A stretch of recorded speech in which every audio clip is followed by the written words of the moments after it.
কোন কোন স্বভাবগুলো একটা মানুষকে বড়লোক হওয়া থেকে আটকায়? 3টে ফিলোসফিতে মানুষ চলে। একটা হচ্ছে প্রথম ফিলোসফি, আর্ন করেন, খরচা করেন, আবারও খরচা করেন। আপনি বলবেন এই দ্বিতীয় খরচাটা কি?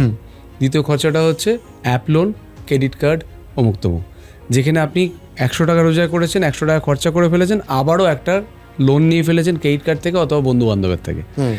আলটিমেটলি আপনার পকেটে টাকা জমলই না। একটা ফিলোসফিতে মানুষ চলেন। ফিলোসফি 2, আর্ন করলো, খরচা করলো, যে টাকাটা বেঁচে থাকছে সেই টাকাটা দিয়ে উনি সেভ করছেন।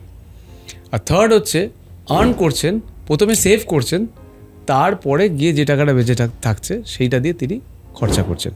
এই দ্বিতীয় এবং তৃতীয় দুটো ফিলোসফিতে যারা চলেন তারা 1 কোটি টাকায় রিচ করতে পারেন, কিন্তু প্রথম যে ফিলোসফিটাতে যারা রয়েছেন তারা কিন্তু কোনোভাবেই কোনো বলে রিচ করতে পারেন।